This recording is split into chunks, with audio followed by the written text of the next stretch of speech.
Assalamualaikum warahmatullahi wabarakatuh. Syekh Abdul Qadir Al-Jailani adalah seorang sufi masyhur yang tidak diragukan lagi pangkat kewaliannya. Beliau merupakan ulama fikih yang memiliki segudang karomah dan sangat dihormati dalam dunia Islam, dikenal karena kontribusinya yang besar dalam mengajarkan nilai-nilai spiritual dan kebijaksanaan kepada umat.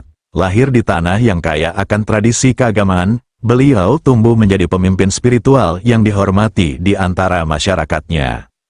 Bagi para pengamal tarekat, nama Syekh Abdul Qadir tentu sudah tak asing lagi. Ia adalah seorang waliullah yang bergelar Sultanul Aulia, alias rajanya para wali.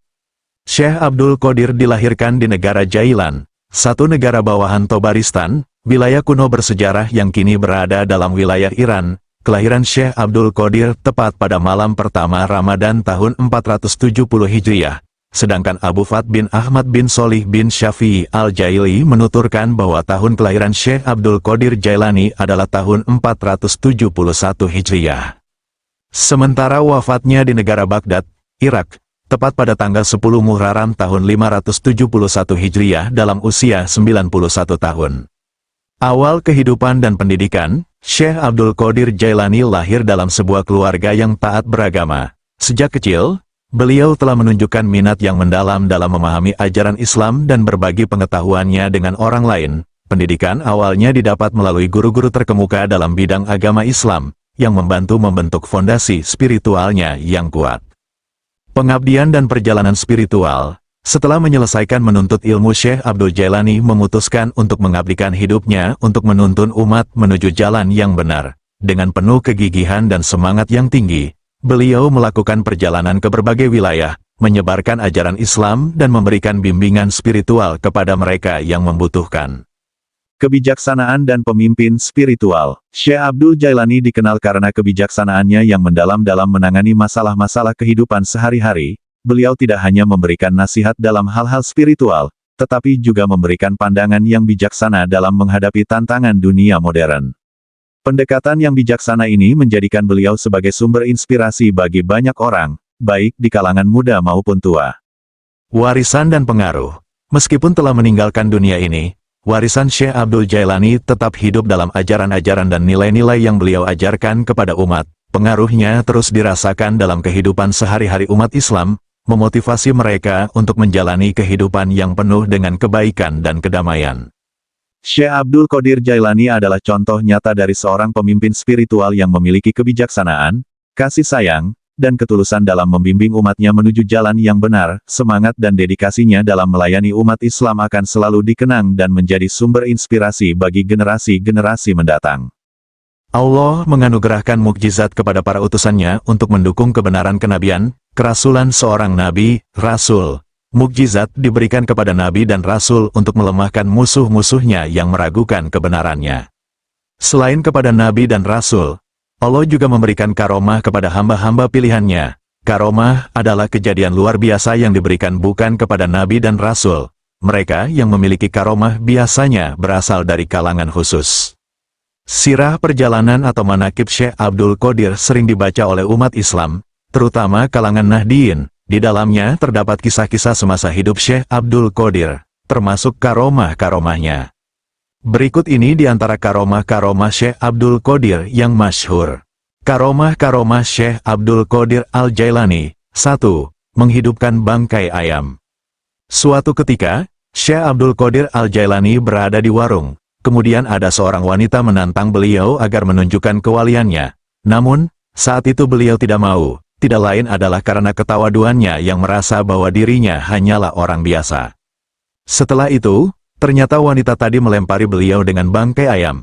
Maka, seketika itu Syekh Abdul Qadir Al-Jailani mengambil bangkai ayam yang dilempar tersebut dan berdoa kepada Allah. Dan ternyata bangkai ayam tadi bisa hidup kembali.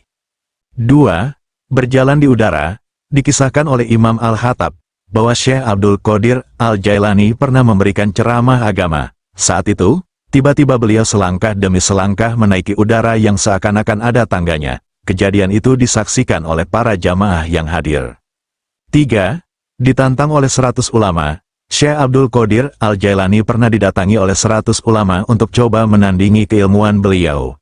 Setelah 100 ulama itu tiba di rumahnya, mereka dipersilahkan duduk. Kemudian Syekh Abdul Qadir menundukkan kepala, lalu dari dada beliau keluarlah cahaya terang. Cahaya tersebut kemudian menyelimuti hati para ulama tadi, hingga para ulama merasa kagum dan mengurungkan sejumlah pertanyaan yang sudah disiapkan, karena semuanya sudah terjawab. 4.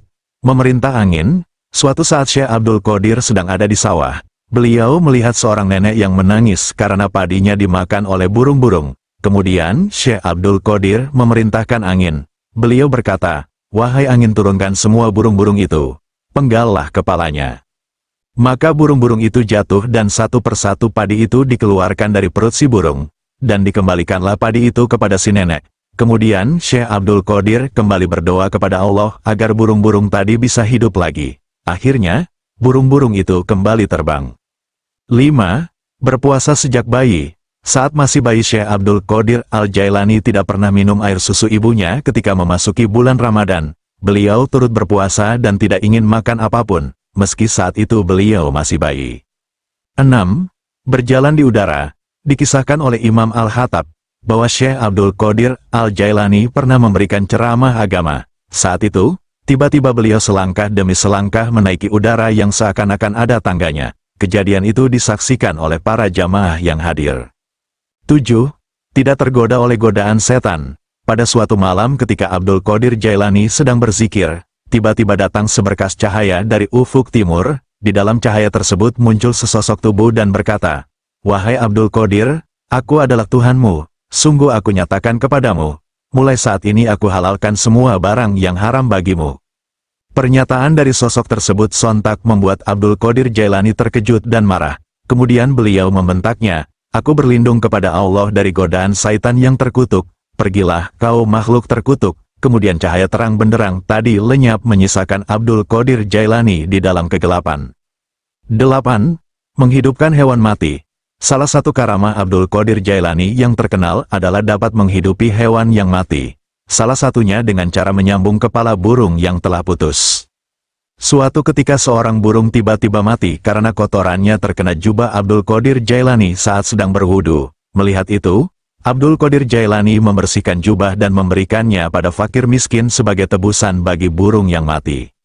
Itulah karomah-karomah Syekh Abdul Qadir Al-Jailani yang masyhur. Tentu saja karomah tersebut terjadi atas kehendak Allah.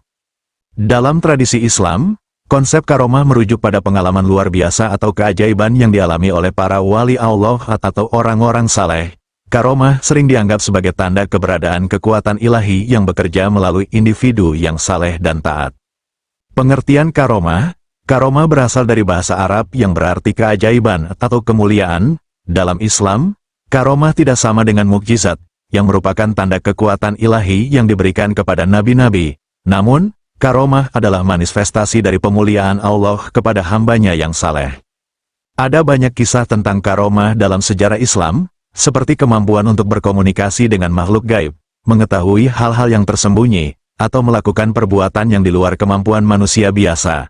Salah satu contoh yang terkenal adalah kisah para wali Allah yang dapat mengatasi hukum alam, seperti berjalan di atas air atau mengendalikan binatang buas. Perspektif Islam tentang karomah. Dalam Islam, karomah dipandang sebagai bukti kasih sayang dan pemuliaan Allah kepada hambanya yang saleh. Namun, penting untuk diingat bahwa karomah bukanlah tujuan utama ibadah dalam Islam. Tujuan utama ibadah dalam Islam adalah mendekatkan diri kepada Allah dan mengikuti ajarannya dengan tulus. Hikmah di balik karomah. Meskipun karomah seringkali memukau, Islam menekankan bahwa mereka bukanlah tujuan utama dari kehidupan spiritual.